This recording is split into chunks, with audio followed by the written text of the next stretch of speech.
Hello everyone, in this video, our team will be explaining the result of our work for Gadjah Mada Business Quiz Competition 2024. The theme of this presentation is Commitments to Food Sustainability, Enhancing Farming Productivity through Efficient Fertilizing.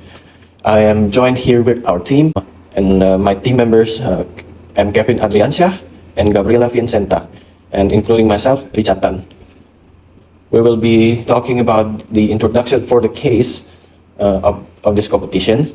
Then we're going to explain our strategy, then moving on to our solution, and then conclusion and suggestion.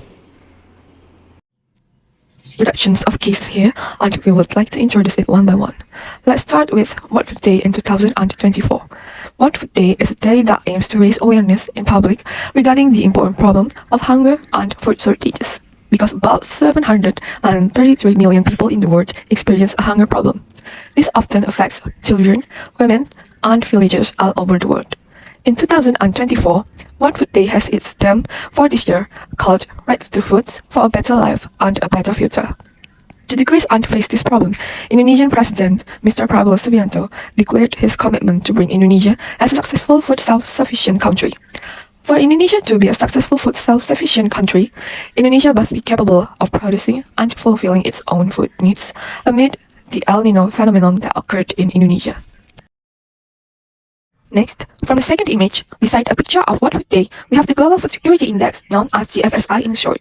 The GFSI considers the issues of affordability that measure the ability of consumers to purchase food, agricultural production, and on-farm capabilities, quality and safety to see the variety and nutritional food quality of average diets, and sustainability and adaptation to assess a country's exposure to the impacts of climate change. In this picture, Indonesia has an ocean blue or sky color. This means that Indonesia is still vulnerable and has a low score on the GFSI assessment. Overall, Indonesia ranked as a 63rd place out of 113 countries with 60.2 as an overall score. With such agricultural goal to be achieved, unfortunately, Indonesia could be facing a few problems along the way. My peer before me did mention of El Nino, the climate pattern often paired with La Nina. To put it simply, El Nino causes some geographical locations, especially Southeast Asia, to experience an unusually dry and warm weather. The opposite goes for La Nina, which makes rainfall more frequently in Southeast Asia. These two phenomena do not occur on a regular schedule, as they might happen every 2 to 7 years and typically last between 9 to 12 months. However, this year, 2024, La Nina and El Nino might especially impact Indonesia. Extreme drought condition will be bad for farmers alike. If we take a look at the number of droughts that happened in Indonesia in 20 years, we certainly do not want the numbers to increase this year, 2024. On the other hand, La Nina can be just as disastrous. Excessive flooding can definitely cause widespread crop failure, just like drought, if not mitigated properly. This then begs the question, is there any way for Indonesia to reach its sustainability goal, even amidst the challenging climate conditions which can make it hard for the agriculture industry? In this session, we will be discussing some of the strategies that can be taken, especially by PT Pupuk Kaltim, which we believe has an important role in this whole situation. As a producer of fertilizer for farmers in this country, Pupuk Kaltim holds the key to successful crop harvest. And so, let us check the strategies and the problem solutions our team has come with. Okay, now let's take a look at this matrix that we made. This is called an internal-external matrix, shortened as IE matrix. We analyze PT Pupuk Kaltim's position in regard to the company's internal factors, namely its strengths and weaknesses, and also the external factors, such as its opportunities and threats. And so, we gathered some of the points that can be associated with Pupuk Kaltim's strengths, weaknesses, opportunities, and threats. Then give each of these points weight and score. Based on the points we have compiled and calculated, we can draw the conclusion that Pupuk Kaltim has a good number of strengths and opportunities to cover up their internal weaknesses and also threats from external environment. Therefore, we can place PT Pupuk Kaltim in the phi cell of the matrix. Generally, when a business is categorized in the phi cell, the strategy they should adopt is hold and maintain. Hence, Pupuk Kaltim's strategic action should be focused on market penetration and product development. Business expansion, for example, building branches and new factories, should be done gradually instead of aggressively. Having heard Richard's explanation of the first strategy, I will now explain the second strategy using the problem tree method. In this method, there are 4 different problem areas. Here, I will explain about area 1 and area 2. Area 1 discusses climate change and its impact on food production. This is influenced by two issues: decreased agricultural productivity and increased production costs due to weather risk. The first problem occurs due three possible reasons that we have researched. The first possibility is extreme weather, drought or El Nino, which can be overcome by conducting an adaptation study of irrigation system for drought. The second possibility is high rainfall that causes flooding, which can be solved by planting drainage to prevent in agricultural area. The third possibility is soil damage due to extreme temperature change, which can be addressed by analyzing soil resilience and mitigation measures. The second problem is the increase in production cost due to weather risk. This is affected by two possibilities: additional cost for crop protection from extreme weather, which can be addressed by calculating additional cost and planning efficiency measure. The second possibility is crop loss and financial loss, which can be addressed by regularly analyzing economic loss and thinking of recovery strategies. The second area discusses the limitation of fertilizer research and infrastructure caused by two things, namely dependence on import fertilizer, which is based on two things, namely limited domestic fertilizer production, which can be overcome by feasibility studies from developing local fertilizer production. The second possibility is fluctuation in import fertilizer price, which can be overcome by analyzing the economic impacts of import dependence. The second problem is the lack of suitable fertilizer for the diverse soil types in Indonesia, which is based on two possibilities.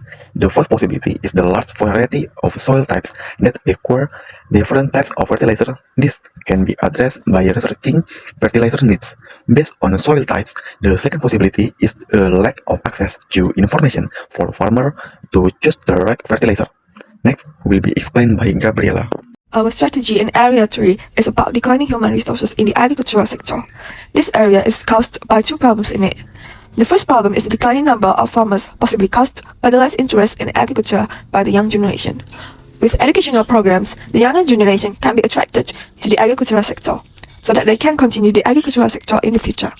Also, the lack of financial incentives in the agricultural sector can cause this problem too. This possible reason needs an evaluation of incentive and subsidy policies for farmers. Next, there is one more problem in the area. The problem is about human resources competition with other sectors and is caused by the urbanization that increases interest in city jobs.